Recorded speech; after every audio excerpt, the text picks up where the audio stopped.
que possamos dar-te. É tão bom para ti. Tu és Deus e serás para sempre assim. Tu somente és Deus, o eterno Senhor. O teu trono é o céu. Tu somente és Deus. Hoje aqui, sendo os meus dias bons, ou se forem maus, tu somente és Deus. Só o teu poder é eterno, que ninguém detém. Ao seu nome seja a glória, honra e poder. Tudo que podemos dar-te é digno de receber. Tu és Deus e serás para sempre assim. Tu somente és Deus, o eterno Senhor. O teu trono é o céu. Tu somente és Deus. Hoje aqui, sendo os meus dias bons, ou se forem maus, tu somente és Deus. Não mudará, não falhará, tremendo Deus, assim tu és. Não mudará, não falhará, tremendo Deus, assim tu és. Tu somente és Deus, o eterno Senhor. O teu trono é o céu. Tu somente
as nossas vidas são suas. O Senhor nos criou, o Senhor nos fez com corações que só podem ser preenchidos, só podem ser satisfeitos contigo, Senhor.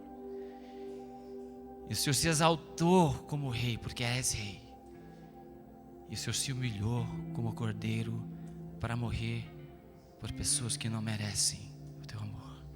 Mas chegamos de ti gratos e querendo engrandecer o seu nome. Oramos isso em nome de Jesus. Amém. Podeis assentar.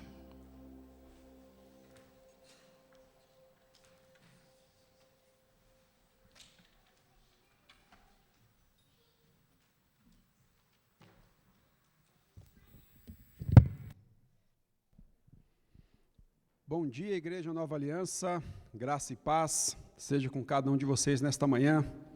Que bom estarmos juntos aqui para adorar ao Senhor e também para aprender dele através da sua palavra nesta manhã.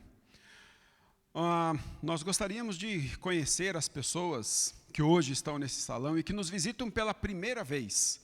Para nós sempre é um motivo de alegria quando temos visitantes, e se esse é o seu caso, se você está aqui pela primeira vez num culto na Nova Aliança, eu gostaria que você ficasse em pé no seu lugar, só para a gente te dar uma lembrança, não vamos te perguntar nada, mas apenas para que possamos identificar você.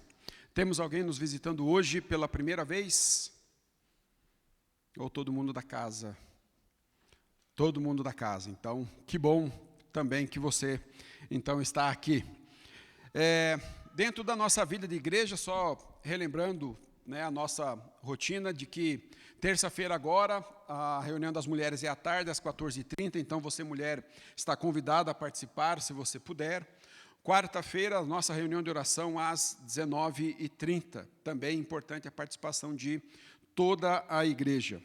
E já coloca, você que é homem, já coloca na sua agenda, porque próximo final de semana é um feriado, então, de repente, pode ser que você vai dar aquela viajada, alguma coisa assim, e você, porventura, pode não estar aqui no próximo domingo pela manhã, mas já coloca na sua agenda que nós teremos a reunião, o nosso Café dos Homens, no último sábado do mês, será dia 29 de abril, e é importante a participação de todos os homens, e mais do que isso, é um tempo também de edificação. Então, você que é homem, já coloca lá na sua agenda e não esquece que dia 29, último sábado, a partir das 8h30, nós temos o nosso café, um tempo de comunhão, um tempo de conversarmos muito, conhecermos-nos mutuamente, mas principalmente de também aprendermos mais com o Senhor.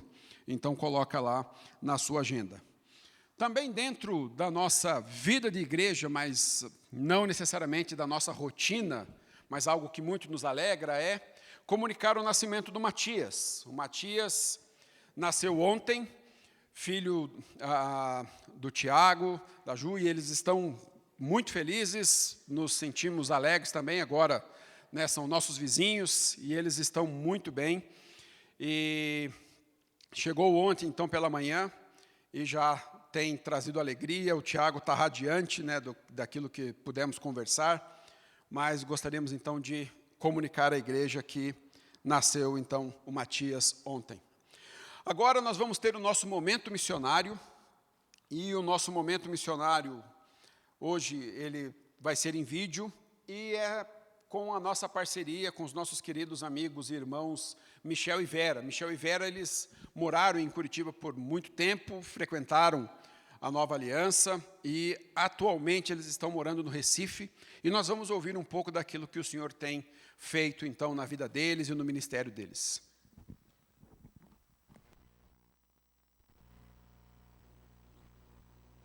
Olá, queridos irmãos, graça e paz. Graça e paz. Queremos aqui, primeiramente, agradecer a todos os irmãos pelas orações, pela participação junto ao nosso ministério e à nossa família. Muito obrigado a todos vocês. Rapidamente, gostaríamos de compartilhar 3 pedidos de oração. O primeiro, como os irmãos sabem, né? A maioria sabe, nós mudamos para Recife, para apoiar e fazer parte do trabalho da Pioneiros, então pedimos que os irmãos estejam orando por nós nesse momento de transição, né? Pelas meninas na escola, então assim, é um período de muitas mudanças e que requer aí bastante esforço.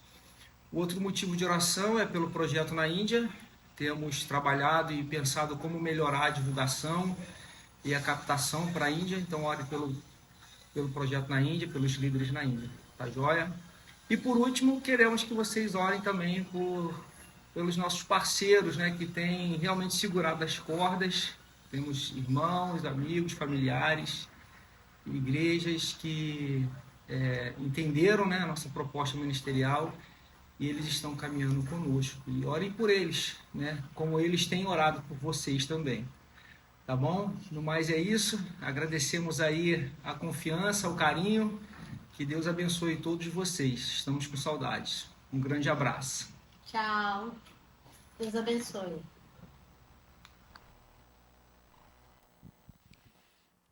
Então, o Michel e a Vera, eles se tornaram agora missionários da Missão Pioneiros e moravam no Rio de Janeiro, especificamente em Teresópolis, e agora eles estão morando, Petrópolis, e agora eles estão morando em Recife.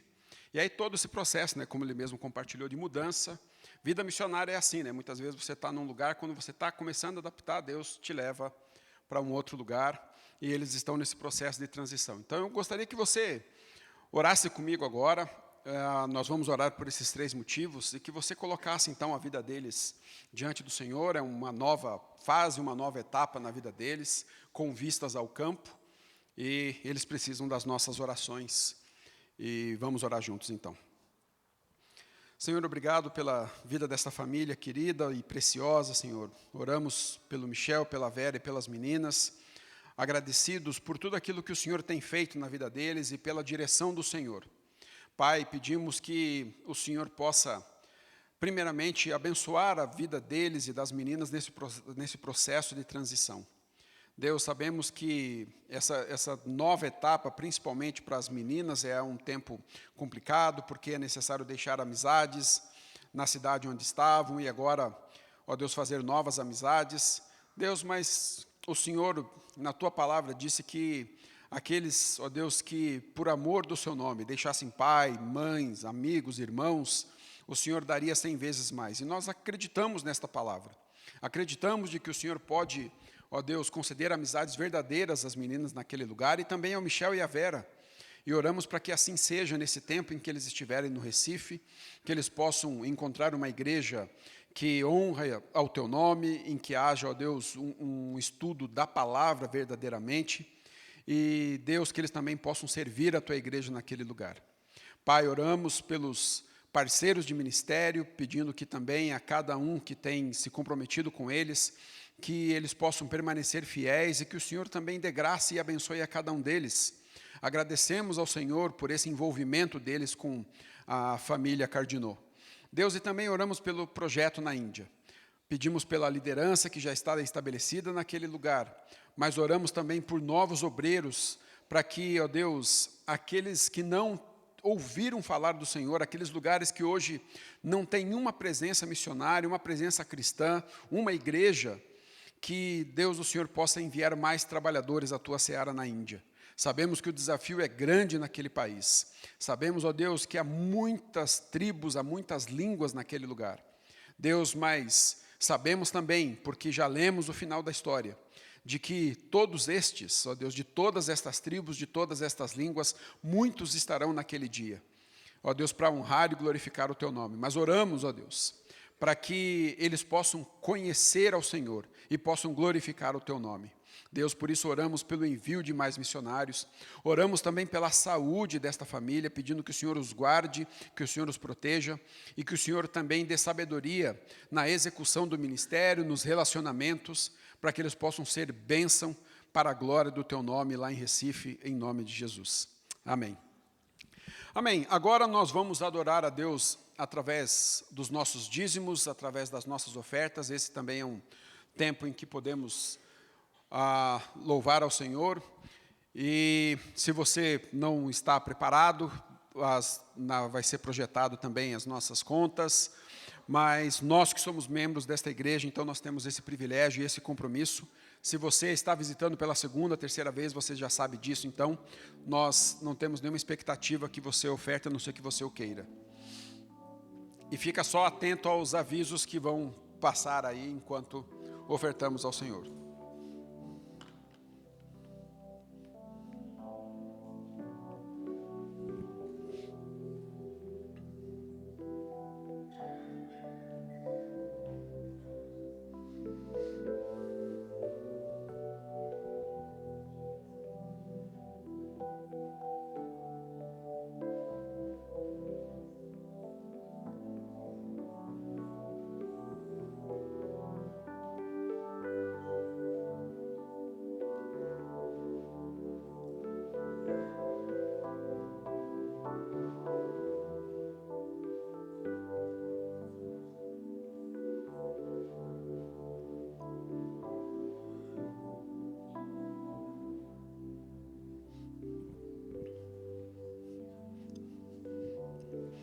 Nós vamos também orar pela escola dominical. Eu não quero deixar aqui o Vila esperando, mas também um aviso que eu esqueci de colocar antes.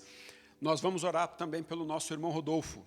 Muitos eu acho que receberam, né, no e-mail ou no WhatsApp da igreja. E o quadro dele é grave, mas ele está estável agora. Já não há uma piora, né, o fato dele estar internado, então ele pelo menos estabilizou. Mas nós só teremos notícias a partir do meio-dia hoje, que é quando o médico, então, traz novas notícias. Mas, de acordo com alguns diagnósticos lá, realmente o quadro é grave, mas vamos orar ao Senhor pela vida dele e pela vida também da sua família. Senhor, nós te agradecemos por esses dízimos e ofertas, obrigado pela fidelidade do teu povo, e oramos, ó Deus, também para que, ó Deus, nós como igreja sejamos fiéis ao Senhor na aplicação desses recursos, para que apliquemos ele em tudo aquilo que glorifica o teu nome e no objetivo maior, ó Deus, que é sermos uma família que glorifica o Senhor. Ó Deus, há tantas necessidades, mas queremos, ó Deus, atender àquilo que verdadeiramente é para a honra e glória do Senhor, daquilo que o Senhor tem para nós nesse tempo. Oramos para que o Senhor possa abençoar a vida de cada um dos que estão aqui nesta manhã. O Senhor também conhece a necessidade de cada um. Pai, e oro para que o Senhor possa, conforme a tua generosidade, trazer a resposta, Senhor. Deus, e nós como igreja e como irmãos do nosso querido irmão Rodolfo, queremos orar por ele nesta manhã. Deus, sabemos que diante do que nos é apresentado, do quadro médico, a situação dele é grave, e muitas vezes isso aos nossos olhos é desfavorável, é um cenário que não é bom. Deus, mas nós confiamos de que o Senhor está no controle de todas as coisas. Pai, nós acreditamos de que o Senhor tem cuidado da vida do Rodolfo. Acreditamos, ó Deus, de que a história dele está em tuas mãos. Mas, Deus, o Senhor conhece o desejo do coração dos familiares, o desejo do coração de tantos que o conhecem, ó Deus, que é ver a recuperação dele, que ele tenha mais dias de vida. Esse é o desejo do nosso coração. Mas oramos para que a tua vontade seja feita e para que o teu nome seja glorificado na vida dele a partir dessa enfermidade. Não sabemos o que o Senhor quer e vai fazer, mas o que sabemos é que ele está debaixo da soberania e do controle do Senhor. E por isso nós oramos a ti nesta manhã, confiantes e agradecidos, ó Deus, sabendo de que o Senhor vai intervir conforme a tua graça sobre a vida dele. Deus, oramos também, ó Pai, pela escola dominical, pedindo que o Senhor abençoe professores e alunos nesta manhã, para que eles possam também aprender do Senhor e conhecer mais sobre quem o Senhor é. E oramos também por nós que ficamos e oramos pela vida do pastor Juba, para que o Senhor use poderosamente nesta manhã, que a mensagem que ele traga nesta manhã seja vinda do teu coração para as nossas vidas, em nome de Jesus. Amém. Amém. Então, escola dominical, pode sair com os professores, você que precisa acompanhar as crianças, depois volta rapidinho. E, querido pastor Juba, que Deus te abençoe muito nessa manhã e te use.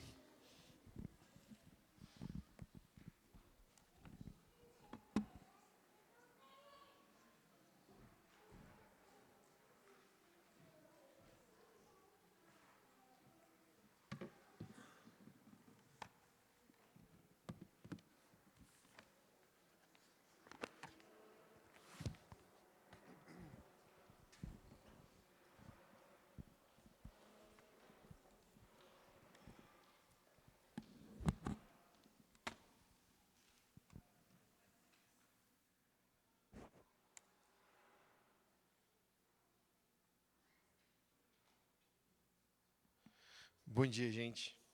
Só tendo certeza que está tudo certo para poder dar um bom dia tranquilo para vocês, né? Mas tudo em dia. Tem uma expressão em latim que fala a respeito da criação, e essa expressão é ex nihilo, que é para dizer que Deus criou todas as coisas do nada. Um incrível milagre de trazer a criação do nada à existência. E cada culto da manhã que eu tenho que pregar, eu clamo por um milagre parecido, porque parece que do nada Deus tem que fazer eu lembrar de tudo que eu estudei, mas agora de manhã a cabeça ainda está meio se acertando. Eu falo, ai Deus, eu não lembro de nada, mas por favor, põe no meu coração a Tua palavra. Eu quero te convidar para a gente orar juntos, porque de fato eu tenho minhas ideias e tenho as propostas aqui de como explicar esse texto, mas o que nos interessa mesmo é a palavra de Deus muito bem compreendida por nós e sendo muito bem compreendida, aplicada genuinamente na nossa vida. Se essa é minha tarefa aqui, eu humildemente peço a Deus que me guie nesse desafio de explicar claramente a palavra de Deus para mim, para cada um de nós, e tendo convicção de que é isso que a Bíblia diz, que a gente viva essa verdade na nossa vida. Vamos orar assim agora de manhã? Falamos juntos com o Senhor, nosso Deus. Deus, a gente crê na Tua palavra que nos guia, Tua palavra que nos instrui, Tua palavra que nos transforma. E essa Tua palavra, Deus, é iluminada ao nosso coração pelo Teu Santo Espírito. Por isso, Deus, a gente clama por isso. Que seja um agir Teu, Deus, que nos instrui na palavra, que seja vontade Tua, Pai, que nos guia a viver essa palavra, e tendo recebido de Ti, Senhor, a devida instrução, que o Senhor encontre em nossos corações a disposição de vivermos segundo a Tua vontade. Pedimos assim, em nome de Jesus. Amém. Hoje pela manhã a gente vai estudar um texto que está no capítulo 10 do Evangelho de Marcos. Então, se você tem sua Bíblia aí, você pode abrir em Marcos, capítulo 10. Para introduzir um pouquinho essa história, eu vou contar para vocês sobre um filme do fim da década de 70, de 79. É um filme russo de um cineasta chamado Tarkovsky, que conta uma história super profunda, bastante simbólica. É um filme denso, difícil, então não estou recomendando o filme para você, mas eu quero tirar dele um elemento da história que é muito, muito especial e nos ajuda a pensar um pouquinho no que a gente vai estudar hoje no texto de Marcos. O filme do Tarkovsky, pode pôr, por favor, a primeira cena, é a história desses 3 homens que são chamados pelas suas funções. Eles não têm nome na história, eles são descritos como suas funções. Um desses homens é o professor, outro é que ele é um cientista, ele é um físico e busca crescer nessas coisas. Um outro é o escritor, e esse escritor tem o coração do artista, de produzir obras que transformem a vida de pessoas. E o terceiro personagem na história é um personagem que recebe o nome do filme, ele é o Stalker, o que na história significa que ele é um guia. Para onde ele guia as pessoas? Ele guia as pessoas dentro de um lugar que é chamado a Zona. A Zona é uma região proibida do país, porque lá aconteceu alguma coisa que ninguém sabe, e isso que aconteceu lá transformou aquele lugar num lugar misterioso, cheio de fenômenos inexplicáveis. E aí, na próxima cena, só você vai vendo assim, o tal do Stalker vai guiando, então, esses 2 homens por uma região devastada, cheia de ruínas, bastante selvagem. E eles vão caminhando por esse lugar, porque eles querem, cada um deles, o professor e o escritor, encontrar nesse lugar misterioso inspiração para a sua vida. Então, o professor quer investigar, quer entender, quer talvez ganhar o Nobel de Física por entender aquela região. O escritor quer buscar ali novas inspirações para criar obras que sejam relevantes para as pessoas, e eles estão passeando por esse lugar. Pode dar o próximo clique? Quando eles estão andando nesse lugar, eles passam por essa sala, e se não me engano é nessa sala que eles têm a seguinte informação, que dentro da zona existe uma sala que quando você entra nela, o teu real desejo mais profundo é realizado. Eles, uau, vamos para lá, o meu desejo mais profundo é realizado, vamos para lá. E eles começam a ir nessa direção, só que na medida que eles vão nessa direção, eles começam a se questionar, puxa, mas qual será meu real desejo? E aí o guia conta a história de um homem que foi até a zona e entrou nessa sala, porque ele queria trazer da morte o irmão dele. E aí esse homem vai até a sala, entra na sala, e quando ele sai da zona e volta para a cidade, ele descobriu que tinha ficado muito rico. E esse homem se mata. Porque o grande desejo do coração dele não era salvar o irmão. O maior desejo dele era ser rico.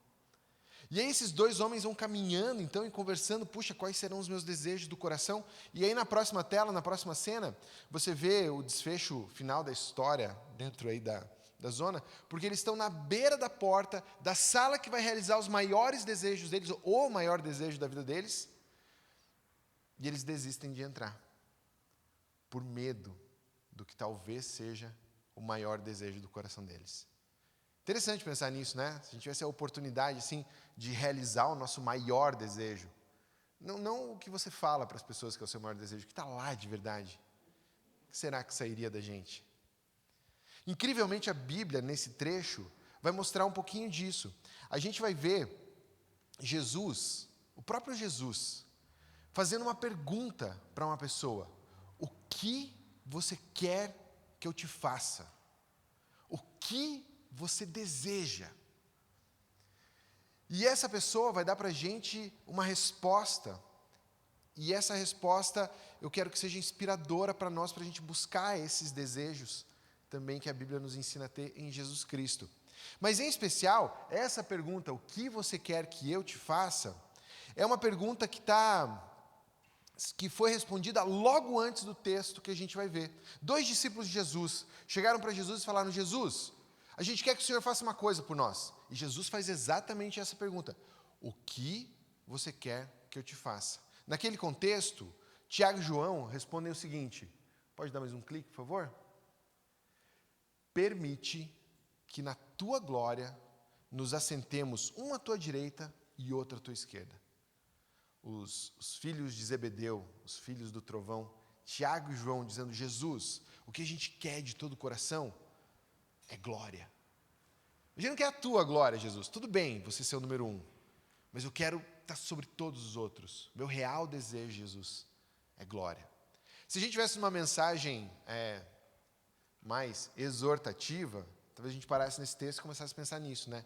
Que desejos eu tenho no meu coração que são contrários à palavra, ou que demonstram a minha pecaminosidade, a minha queda.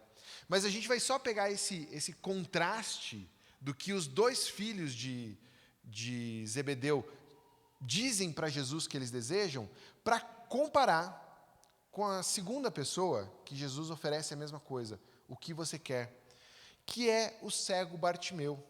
E assim a gente vai ver no texto, na sequência de Lucas 10, a partir do versículo 46, o encontro de Jesus com o cego Bartimeu. Talvez, do jeito que está o slide eu vi ali, ele tenha desconfigurado tudo, né, Patrick? Então, se você der um jeito, beleza. Se não, você vai ter que acompanhar na sua Bíblia mesmo aí, Lucas 10. Botei Lucas. Não é Lucas, é Marcos, tá? Você vê Lucas várias vezes aí, não é Lucas, é Marcos. Estou pregando Lucas nos jovens, aí. Marcos capítulo 10, a partir do versículo 46. Diz assim: Então chegaram a Jericó. Quando Jesus e seus discípulos, juntamente com uma grande multidão, estavam saindo da cidade, o filho de Timeu, Bartimeu, que era cego, estava sentado à beira do caminho pedindo esmolas. Quando ouviu que era Jesus de Nazaré, começou a gritar: Jesus, filho de Davi, tem misericórdia de mim! Muitos o repreendiam para que ficasse quieto, mas ele gritava ainda mais: Filho de Davi, tem misericórdia de mim! Jesus parou e disse: Chamem-no. E chamaram o cego: Ânimo, levante-se, ele o está chamando. Lançando a sua capa ao lado, de um salto pôs-se em pé e dirigiu-se a Jesus. O que você quer que eu faça? Perguntou-lhe Jesus. O cego respondeu: Mestre, eu quero ver. Vá, disse Jesus. A sua fé o curou, e imediatamente ele recuperou a visão e seguiu Jesus pelo caminho. A história de mais um homem, então, aqui em Marcos, que encontra Jesus e recebe de Jesus a mesma oferta. O que você quer que eu te faça? Qual é o seu desejo? Qual é a sua vontade? E a partir da história de Bartimeu, eu quero encorajar você a prestar atenção em 3 desejos do nosso coração que glorificam a Jesus. 3 desejos que a gente vai encontrar num coração que se rendeu a Cristo, que estão lá, mas que eu e você precisamos alimentá-los, precisamos desenvolvê-los, precisamos fazê-los crescer.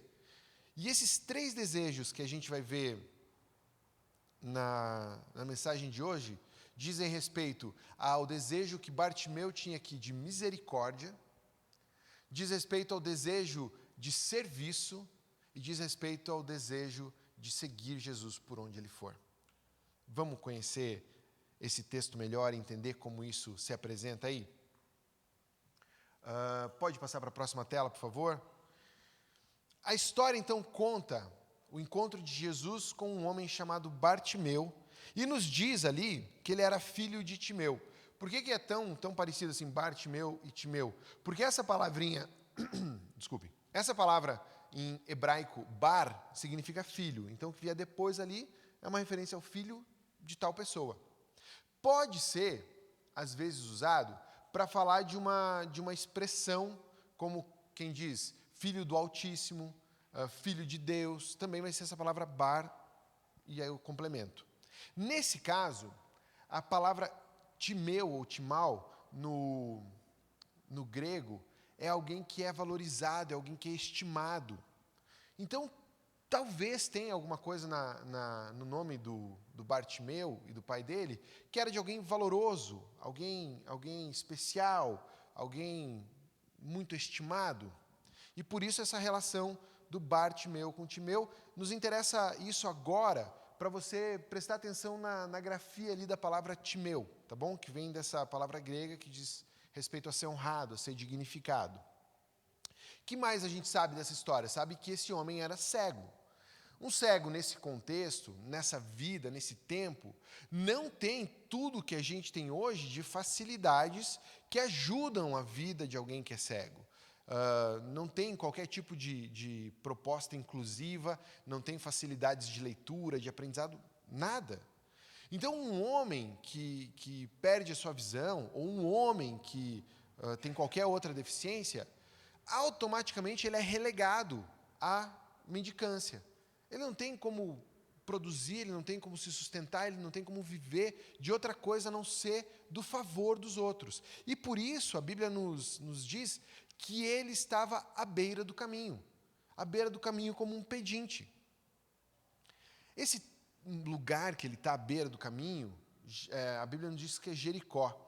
E se você lembrar do que está acontecendo aqui nesse contexto do Evangelho, Jesus está passando pela última cidade antes de chegar em Jerusalém para sua última Páscoa, naquela semana da peregrinação. Essa estrada, então, nesse momento, era uma estrada muito movimentada, muito cheia de peregrinos de toda a região, de toda a Judéia, que estavam indo para Jerusalém viver a semana da Páscoa ali. Então, ele estava num ponto, digamos assim, privilegiado do seu tempo para ele, de fato, pedir favores. À beira do caminho, fora do caminho, ele não ia para Jerusalém, mas ali ele tinha o contato de vários peregrinos e podia fazer seus pedidos. Mas então, ali sentado, esse pedinte, esse que contava com a misericórdia dos outros, ouve das pessoas que está passando por essa estrada, na frente dele, Jesus de Nazaré. E a gente não sabe exatamente o que ele ouviu de Jesus de Nazaré, a gente não sabe as informações que chegaram até ele, mas a gente sabe que a partir do momento que ele sabe que Jesus de Nazaré está passando ali, esse homem dispara num desejo, num anseio de chamar a atenção desse Jesus. Ele começa a gritar: filho de Davi, tem misericórdia de mim.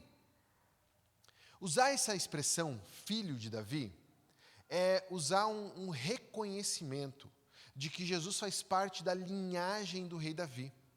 Isso, por si só, já poderia ser algo de dignificar Jesus, mas pelos pedidos dele, pela reação dele, a gente sabe que tem mais no entendimento de Bartimeu, para ele estar se referindo a Jesus como filho de Davi. Esse olhar para essa expressão filho de Davi como algo especial, vem porque o rei Davi, você vai lembrar desse texto de 2 Samuel, recebeu de Deus uma promessa de que existiria um descendente dele, existiria um filho dele, sobre quem Deus daria o trono do reino de Davi por toda a eternidade, que nunca seria abalado, que nunca seria retirado, que ia ser um rei perene e permanente. E isso foi se transformando no próprio título do Messias esperado, daquele que viria para de novo reinar sobre os judeus, de novo reinar sobre Israel, para um tempo de paz, restauração e presença de Deus no meio deles. Então, a partir do momento que ele começa a clamar, filho de Davi, ele está dizendo, eu te reconheço como esse herdeiro, eu te reconheço como esse que veio para ocupar o trono, eu te reconheço como esse que veio restaurar todas as coisas. Filho de Davi, você então tenha misericórdia de mim, esse é o meu desejo, eu preciso de você. Ele pede ao filho de Davi por misericórdia. E um homem que vivia da mendicância pedia misericórdia de todos. Qualquer um que passasse ali, ele dizia, misericórdia, misericórdia, me ajuda, me ajuda. Para qualquer outra pessoa, o seu pedido de misericórdia era possivelmente um pedido financeiro. Você me dá uma moeda? Você me dá uma moeda? Me ajuda, tem misericórdia de mim? Ou talvez de comida, ou talvez de roupas, coisas materiais. Mas ao filho de Davi, o pedido dele de misericórdia, quando Jesus chama ele dizendo, o que você quer? Jesus, que eu volte a ver. Uau! Ele realmente tinha um alto conceito sobre Jesus. A gente não sabe tudo o que ele sabe, mas sabe o que ele estava pedindo para Jesus, ele não pediria para mais ninguém. E então, no momento em que ele está fazendo esses pedidos, pessoas ao redor dele começam a dizer, ei, num português claro, como a Bíblia está ali, cala a boca, fica quieto, eles estavam repreendendo eles. E daí, olha só, a palavra que diz que eles estavam repreendendo eles, é essa palavra aqui, pode pôr, por favor?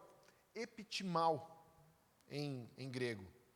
A mesma raiz de Bartimeu, a mesma palavra. E essa preposição que vem antes, que é o epi, quer dizer acima, sobre. Então, é como se dissesse assim, as pessoas que olharam para o Bartimeu se achando superiores, se achando mais valiosas, se achando mais importantes, o repreendiam. Olhavam de cima para esse cego, dizendo, não. Você é o resto, você é o que está à beira do caminho. Você não tem que incomodar o mestre, você não é ninguém. Cala a boca. Jesus está ocupado com outras coisas. Mas ele não se contenta com isso. E ele segue insistindo, filho de Davi, tem misericórdia de mim. E quando Jesus o chama para chegar perto dele e pergunta, o que você quer? Ele usa, para falar com Jesus, uma palavra que para a gente foi traduzida como mestre, mas que ela também é uma palavra especial nas línguas originais. Bartimeu chega para Jesus e fala, Rabone. Você encontra pessoas falando com Jesus como Rabi, professor, mestre, muitas vezes. Rabone, só Bartimeu e Maria Madalena, depois da ressurreição, usam para Jesus. Porque era uma expressão de sim, falar de mestre, mas que era muito mais usada em orações de um pedinte para Deus. E ele vai a Jesus, exatamente com essa expressão que eram usadas nas orações. Rabone, tem misericórdia de mim. Jesus atende o anseio do coração dele por misericórdia, restaura a vista a esse homem, e o que acontece como desfecho dessa história é que nos diz que esse homem, que até então estava à beira do caminho, deixado de lado, com essa transformação na sua vida, ele agora segue no caminho com Jesus. Seguir no caminho com Jesus agora significava ir para onde Jesus fosse. No caso, percorrer 33 quilômetros agora de subida para chegar até Jerusalém numa diferença de uns 1.000 metros de altura. Como se alguém em Morretes te convidasse, vamos subir a Serra da Graciosa a pé? É isso, vem comigo. Bartimeu fala, beleza, Jesus, estou contigo para onde você for. Esse é mais ou menos o panorama da nossa história. Mas o que a gente vai aprender nesse texto sobre os desejos do coração de um crente, de um cristão, que estão no seu coração, se você é cristão, não tenho dúvida. Mas precisam, por mim e por você, serem alimentados, desenvolvidos. A gente vai ver sobre o desejo de misericórdia, o desejo de servir e o desejo de seguir Jesus por onde ele for, que eu chamei aqui de destino. Primeiro deles, a ideia de misericórdia. Essa palavra usada aqui, de misericórdia, essa em especial, diz exatamente isso, que é ter misericórdia, que é ajudar alguém que está aflito, ou que busca auxílio, ajudar o aflito a levar ajuda ao miserável. É exatamente essa atitude de compaixão, de cuidado, de dar àquele que nada tem. Outras pessoas na Bíblia clamaram pela mesma coisa para Jesus. Outros dois cegos, em outro momento do Evangelho, clamam ao filho de Davi, tem misericórdia de mim, ajuda o aflito, ajuda aquele que não tem nada para te dar, ajuda aquele que está desesperado. A mãe de uma menina cananeia endemoniada se joga aos pés de Jesus, dizendo, filho de Davi, tem misericórdia de mim. O pai de um menino endemoniado, que pela possessão tinham eventos como ataque epilético, pede a Jesus, tem misericórdia. 10 leprosos se aproximam de Jesus e dizem para ele, tem misericórdia. Os aflitos clamam pela misericórdia de Jesus. Os desesperados clamam pela misericórdia de Jesus. E veja que Bartimeu é um exemplo nisso, porque ele venceu todos aqueles que, maiores que Bartimeu, diziam, fica na tua, cala a boca, para de você atormentar o mestre aí com o teu pedido, você não merece, você não é ninguém, você é o resto. Bartimeu não deu ouvidos a isso e continuou desesperadamente clamando por Jesus, clamando por misericórdia. E baseado nesse exemplo desse homem, um autor de comentários bíblicos escreve a seguinte frase, o reino de Deus não é para os bem-intencionados, o reino de Deus é para os desesperados, aqueles que sabem que desesperadamente precisam da graça, precisam do amor, precisam do favor, precisam da misericórdia de Jesus. Quando a gente olha para a história de Bartimeu, você fala assim, puxa, ele era cego, claro que ele precisava de Jesus. Se não fosse Jesus, ele nunca voltaria a olhar. Então, talvez seja fácil para Bartimeu ser alguém que entende a sua carência, entende a sua necessidade de misericórdia, e por isso o clamor dele é tão intenso. Eu não sou cego. Eu não estou com grandes problemas na minha vida.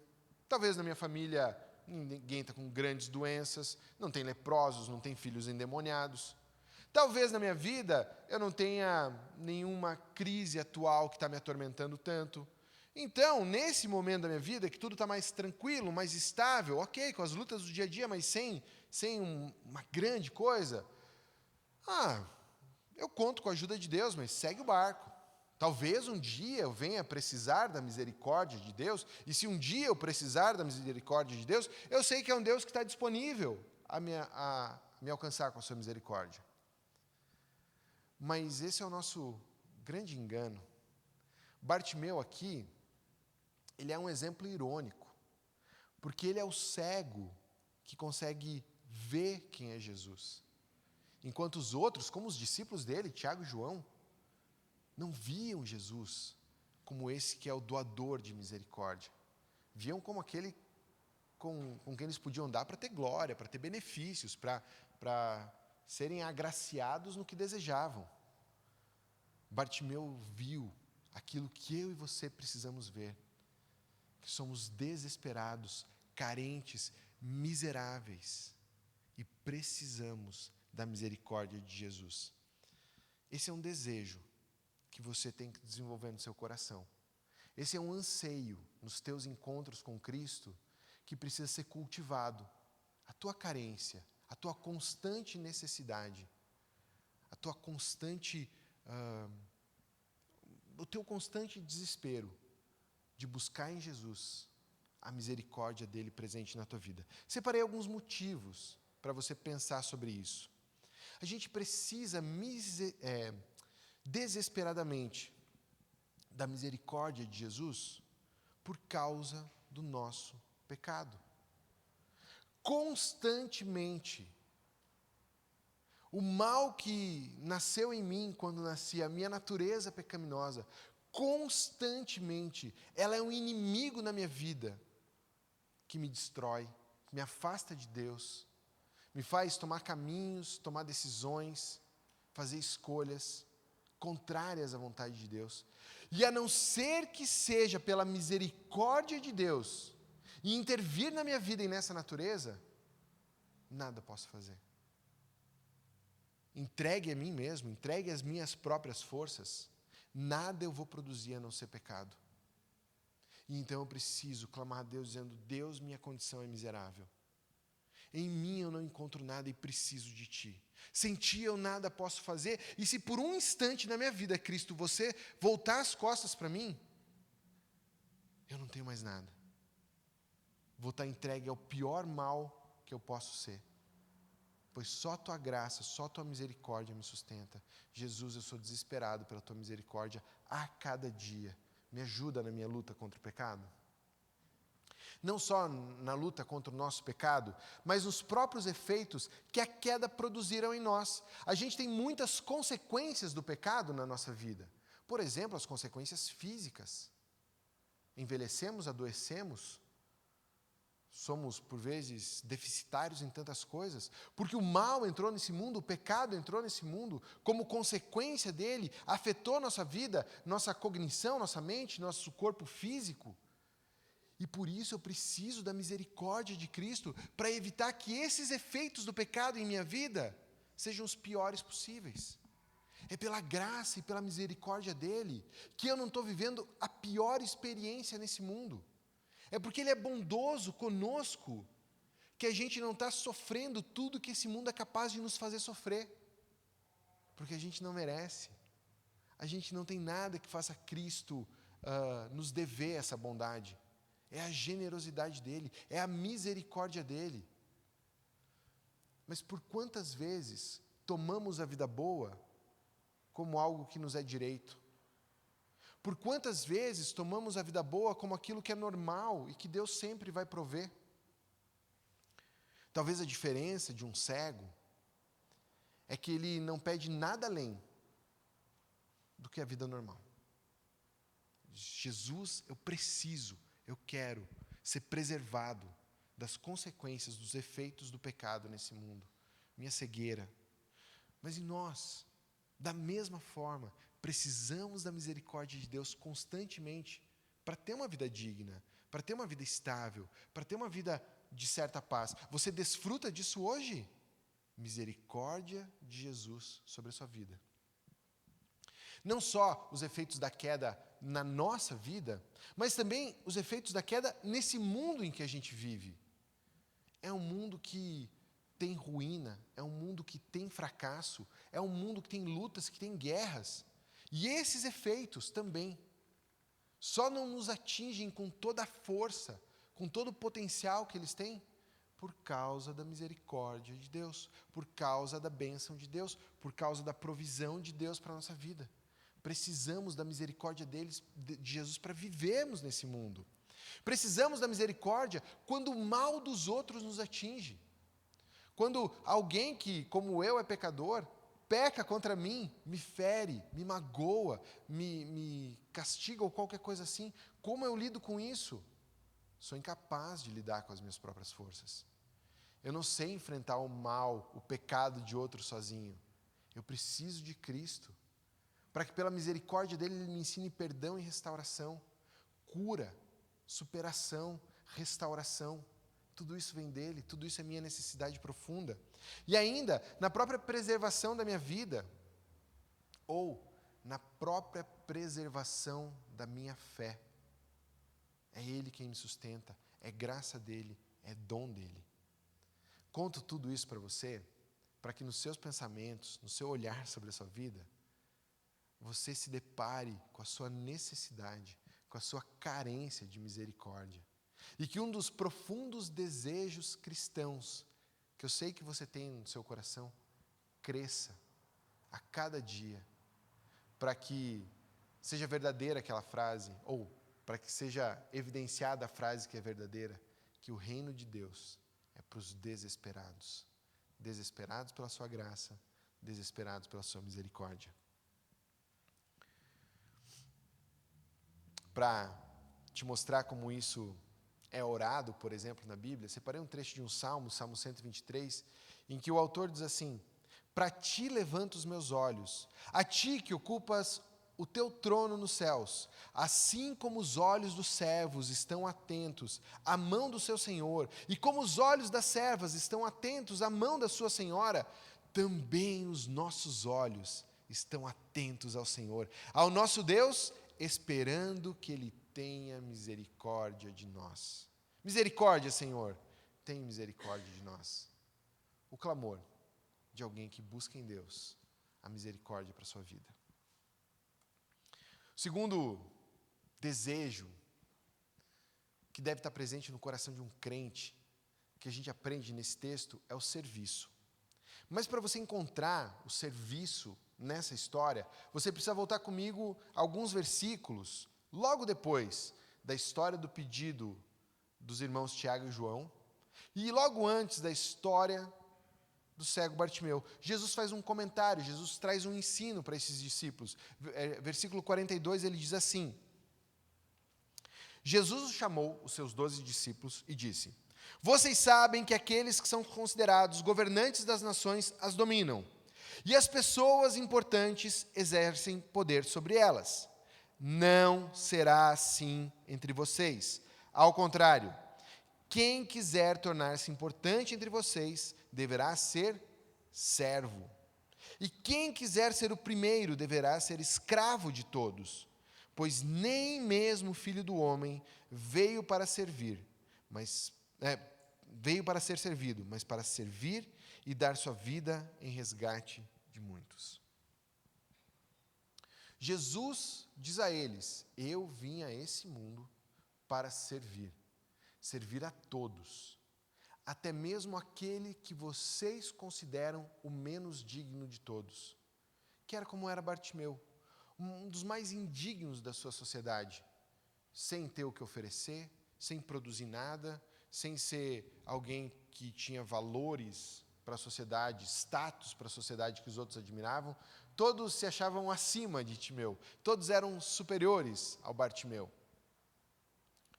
E Jesus, ao dizer para os discípulos: não é assim que vocês vão ser. Vocês não vão se achar superiores uns aos outros. Ao contrário, vocês vão se fazer servo de todos. De todos, de todos, de todos. Mesmo daqueles que vocês, na sua cultura, no seu lugar, no seu povo, consideram indignos. E logo depois de ensinar sobre isso, Jesus demonstra o seu coração de servo. A frase que Jesus diz para o Bartimeu: o que você quer que eu te faça, do jeito que ela está escrita, é exatamente a frase que qualquer servo diria ao seu senhor. Não é uma questão aqui de Jesus chamar Bartimeu de senhor dele, e nem uma frase exclusiva dos escravos, mas a intenção dela é exatamente a mesma. O que você quer? O que você quer que eu te faça? Como eu te sirvo? Essa é a pergunta de Jesus para Bartimeu. Eu que vim para servir a todos, até o mais indigno, diante do mais indigno aqui, quero dizer, como eu posso te servir? É claro que Jesus falar isso não significa que ele está disponível para atender todos os nossos pedidos como se ele fosse o gênio da lâmpada. Ele negou o pedido de Tiago e João quando eles pediram, mas a disposição do coração dele é essa. O que eu posso fazer para te servir? Como eu posso te ajudar? Como eu posso atender suas necessidades? Você pode pôr todas as perguntas que estão aí? Lembra quem Jesus está servindo? A um cego, um deixado de lado. Baseado no que ele está servindo Bartimeu? Em nada que Bartimeu possua. Em nada sobre quem Bartimeu é. O que ele está oferecendo para Bartimeu? A possibilidade de Bartimeu apresentar as necessidades e ser atendido nelas. E eu coloquei a pergunta, ele está numa atitude passiva ou ativa? No seguinte sentido, é claro que é Bartimeu que toma a palavra dizendo, tem misericórdia de mim, filho de Davi, tem misericórdia de mim. Mas no momento que a multidão começa a repreender, ele diz, não, não, não. Passa a ser uma escolha de Jesus, servir ou não. E é Jesus quem interfere na história, dizendo, eu quero servir a esse homem. Eu quero atender as necessidades desse homem. Jesus ativamente procura servir. Jesus ativamente procura prestar atenção nas necessidades ao seu redor, para se mostrar servo de todos. Por isso, uma das incríveis declarações da Bíblia sobre Jesus está lá em Filipenses 2, na disposição do coração dele. Olha a disposição do coração de Jesus descrita em Filipenses 2. Seja a atitude de vocês a mesma de Cristo Jesus, que embora sendo Deus, não considerou que o ser igual a Deus era algo a que devia pegar-se, mas esvaziou-se a si mesmo, vindo a ser servo, tornando-se semelhante aos homens, e sendo encontrado em forma humana, humilhou-se a si mesmo e foi obediente até a morte, e morte de cruz. A grande atitude, a grande disposição do coração de Jesus em deixar sua glória nos céus, sua dignidade, majestade, glória, para na encarnação vir e se fazer servo, como nós. Veja, ele para ser servo se fez homem. Eu e você já somos. Então, no nosso caso, não nos falta nada para servir. E é por isso que esse texto começa com um destaque. Seja a atitude de vocês a mesma de Cristo Jesus. Baseado nessa ideia de que somos chamados, porque Cristo é servo, somos chamados a sermos servos como crentes. Um professor meu do seminário, o seu Davi Cox, nos deu essa linda frase memorável e desafiadora. Crente que não serve, não serve. Em essência é isso. Crente que não serve para ser crente.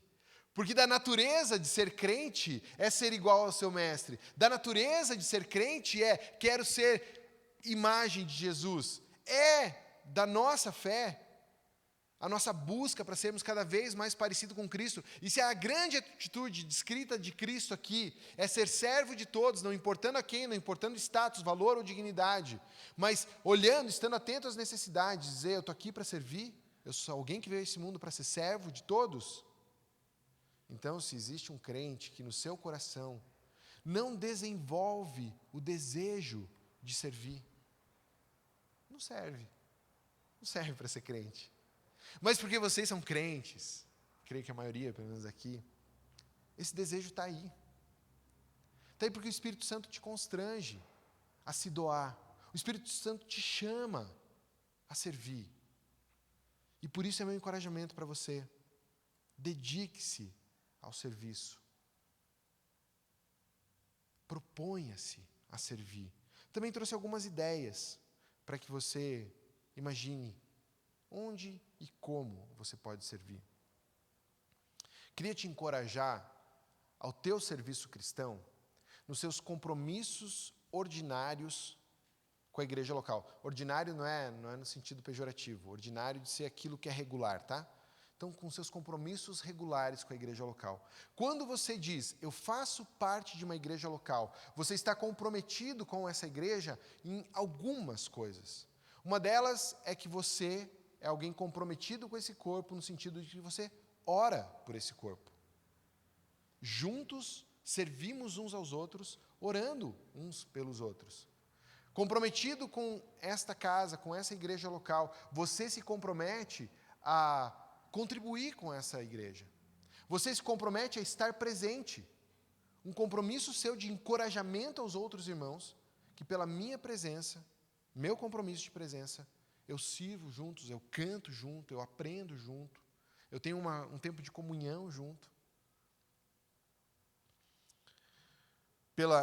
Os compromissos ordinários envolve você reconhecer da parte de Deus dons e talentos dados por você e oferecer a essa comunidade.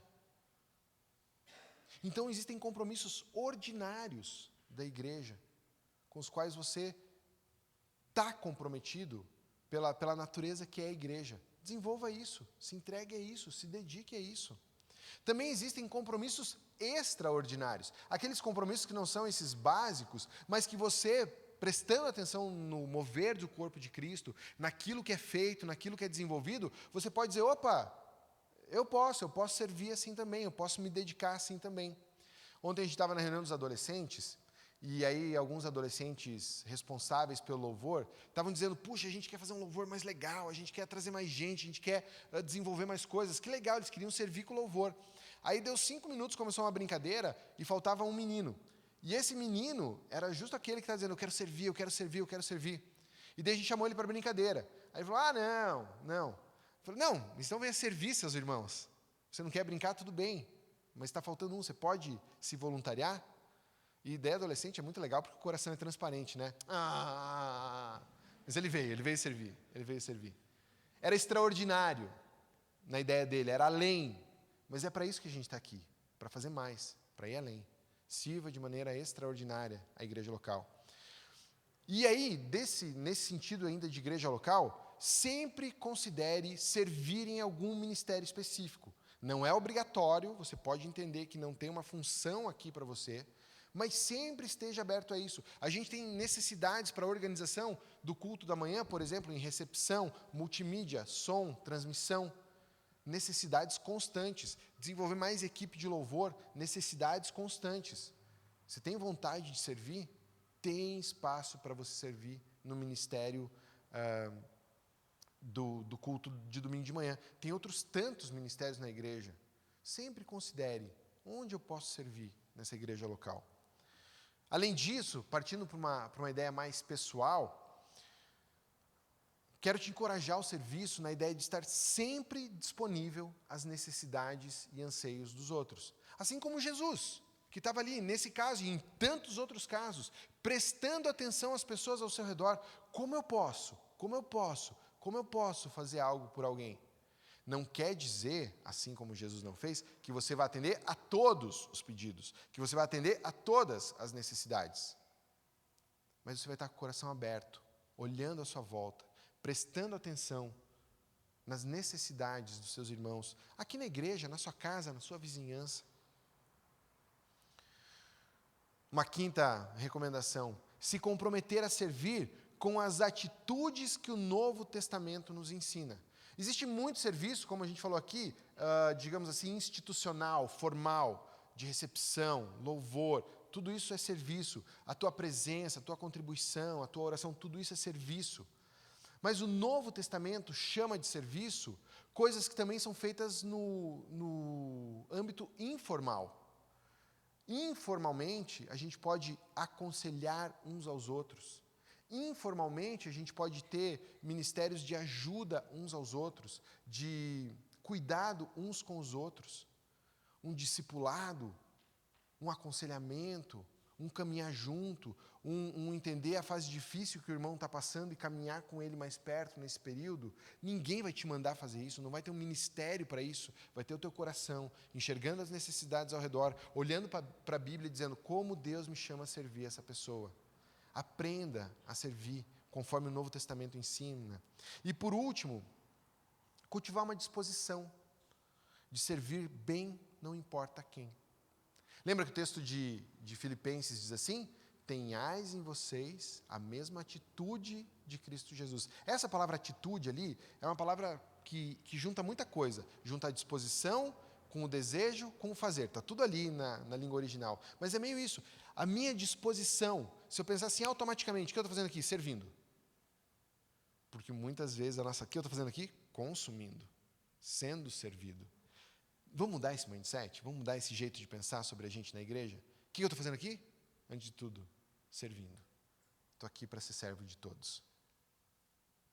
Pensamos sobre a nossa necessidade de misericórdia e o desejo que podemos desenvolver de termos o desejo de ter a misericórdia de Jesus. Pensamos sobre o serviço e como podemos desejar servir mais. E por fim, a gente vai pensar um pouco sobre o que eu chamei de destino, de seguir com Jesus rumo a algum lugar, o desejo de estar com Ele. O final do texto diz que Jesus, depois de falar com esse homem, diz para ele assim: vá, disse Jesus, a sua fé o curou. E então nos conta que Bartimeu imediatamente recuperou a visão e seguia Jesus pelo caminho. Existe uma entrelinha aqui, ou um pequeno simbolismo aqui, que na verdade não é pequeno, é muito forte. Especialmente nos evangelhos de Marcos e de Lucas, essa ideia do caminho que Jesus está seguindo é uma forte ilustração, uma forte figura para o que significa o discipulado cristão, estar no caminho com Jesus. A tal ponto que os cristãos, quando surgiram, não eram chamados pelas pessoas cristãos, mas eram chamados os da seita do caminho. De tão impregnado que estava neles, essa ideia de que ter uma vida com Jesus é seguir Jesus pelo caminho por onde Ele for. Jesus, agora que eu entreguei minha vida a você, você é o guia, para onde você for eu vou. Como a gente viu, assim, para Bartimeu, significava agora uma longa caminhada até Jerusalém. A gente não tem mais relatos desse homem aqui, mas dado o exemplo que ele é para a igreja primitiva, a igreja original, de alguém que entendeu o que é o discipulado, o que é seguir Jesus, não é estranho que ele era uma daquelas 120 testemunhas remanescentes depois da ressurreição. Bartimeu estava ali no meio. Por quê? Porque ele seguiu Jesus por onde ia, e isso significava, às vezes, um caminho difícil. Isso significava, às vezes, situações e circunstâncias difíceis. Mas ele perseverou, ele continuou, ele estava no caminho com Jesus. Se a gente fosse reescrever esse diálogo entre Bartimeu e Jesus, talvez Jesus falasse assim para ele: vá, você está curado. E Bartimeu respondeu: eu vou contigo aonde você for. Ser discípulo de Jesus é estar no caminho com Jesus. Tem um outro texto, outro evangelho, Lucas, e daqui um pouquinho, aqui tem um pouquinho da confusão de escrever errado. Em Lucas conta essa história também, e só acrescenta um pequeno detalhe da reação de Bartimeu. Diz que imediatamente ele recuperou a visão e seguia Jesus, glorificando a Deus. Ser discípulo é estar no caminho com Jesus, sendo guiado por Jesus para onde Ele nos levar, glorificando a Deus. Glorificando a Deus. O Marcos Muzinski ensinou aqui na igreja uma frase que tem marcado a minha vida. Ele ensinou, refraseando uma frase do Novo Testamento, ao invés de dizer que o reino de Deus é um tesouro na minha vida, ele só trocou o reino de Deus pelo governo de Jesus. E ele disse assim: o governo de Jesus na minha vida é um tesouro. O guiar de Jesus, por onde Ele for, para a minha vida é um tesouro. Vale demais seguir Jesus. Eu amo seguir Jesus. Eu quero seguir Jesus para onde Ele for. Talvez, por vezes, em caminhos difíceis, subidas íngremes, tortuosas, difíceis de acompanhar Ele. Mas com a certeza de que é Ele quem está me guiando. É Ele quem está propondo essa jornada para mim. Ele é o autor do caminho da minha vida. E eu sigo com Ele. A gente está terminando de ler lá em casa para a Olívia os livros das Crônicas de Nárnia. A gente está no último livro, a última batalha. A última batalha é terrível, é de chorar. É um livro muito difícil. Mas aí tem um momento, se você não conhece, as Crônicas de Nárnia são uma alegoria ao que seria o cristianismo. Nárnia, mais ou menos como a igreja, o povo de Deus e coisa assim. E daí todos os inimigos de Nárnia, sendo o mundo, o diabo e tudo mais. E na última batalha, então parece que a guerra chegou até o povo de Deus e o povo de Deus lá está sendo dizimado. No caso da história, o povo de Aslan, que é o símbolo para Jesus. E aí, tem um momento em que o rei tem o seu amigo que é um unicórnio, não estranho, tá? É assim mesmo. Tem o seu amigo que é um unicórnio, e eles dois, e mais 2, 3, é quem sobrou para lutar contra todo o resto. E eles falam assim, puxa, acabou, não tem o que fazer. Vamos desistir? E eles estão desanimados, daí, de repente, o unicórnio fala, eu não vou desistir. Se essa história aqui, quem está contando... Desculpa. Ele diz mais ou menos assim, se essa história aqui, quem está contando, é o meu Deus, eu vou viver essa história com toda a minha fé e com toda a minha coragem. Ainda que seja a minha última batalha. Porque é a história que Ele tem para mim. É assim que é o desejo de seguir Jesus, pelo caminho que Ele me levar, porque eu confio nele. Bartimeu foi curado e passou a seguir Jesus por onde ele for. Eu quero, talvez para fechar essa ideia de destino, ler um texto para você talvez imaginar que história é essa que Jesus está contando com tua vida. 1 Pedro, capítulo 2, diz assim, vocês, porém, são geração eleita, sacerdócio real, nação santa, povo exclusivo de Deus, para anunciar as grandezas daquele que chamou das trevas para a sua maravilhosa luz. Antes vocês nem sequer eram povo, mas agora são povo de Deus. Não haviam recebido misericórdia, mas agora receberam. Se a gente celebra essa misericórdia que a gente recebeu de Cristo, se a gente entende que é feito povo de Deus, nossa história tem um porquê. Nossa história existe para que a gente anuncie as grandezas daquele que nos chamou das trevas para a sua gloriosa luz. Por que caminho? Por que tipo de estrada? Porque, não sei. Ele é o autor do caminho, ele é o autor da estrada. Mas nessa estrada que ele me colocou, eu posso dizer, vou contigo por onde você me guiar. O autor dessa frase tem que ser eu, tem que ser você, tem que ser qualquer um de nós. A gente tem que ter um desejo de seguir Jesus por todos os caminhos, querendo esse destino de estar com Ele a todo tempo. Se a gente encontrasse com Jesus e Ele nos perguntasse, o que você quer? O que é seu desejo? Eu quero te encorajar, como um crente em Jesus, a desenvolver esses desejos. Que você pudesse responder para Jesus, Jesus, o que eu quero é a tua misericórdia. O que você derramar na minha vida, das necessidades que eu tenho, do cuidado que eu preciso, Jesus, eu amo tua misericórdia, não preciso mais do que a tua misericórdia. Jesus te perguntasse, o que você quer? Jesus, eu quero te servir. Eu quero ser alguém igual a ti, que serve sem se importar a quem, que serve de todo o coração, que está disposto a ser usado, que está atento às necessidades. Jesus, eu quero te servir. Se Jesus te perguntasse, o que você quer? Que você encontre o desejo no seu coração de dizer para Jesus, eu quero te seguir por onde você for. Eu quero estar na estrada contigo, eu quero ser teu discípulo. 3 desejos que a gente encontra na história do cego Bartimeu, que estão no seu coração, porque você é crente, mas que eu te encorajo a fazê-los crescer, se desenvolver e tomarem todo o seu coração. Quero orar contigo, quero orar por mim nessa manhã, para que cada um desses desejos cresça no nosso coração. Talvez você se identificou com algum deles mais do que outros. Faz tua oração silenciosa nesse pequeno tempo, dizendo, Jesus, é isso que eu preciso, é esse desejo que eu quero ver crescer em mim.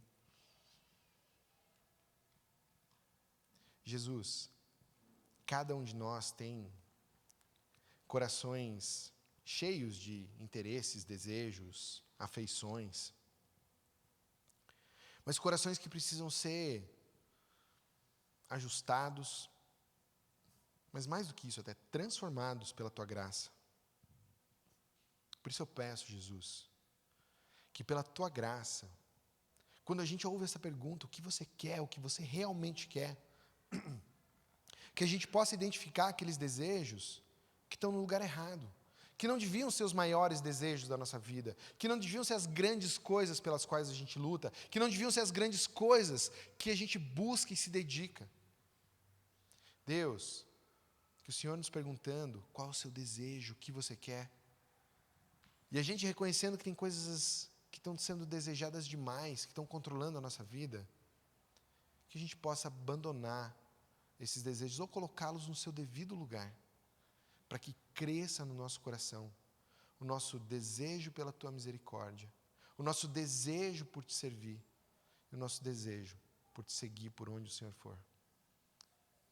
Cria isso em nós, Jesus, pelo teu poder, pelo teu Santo Espírito, pedimos em teu nome. Amém. Amém.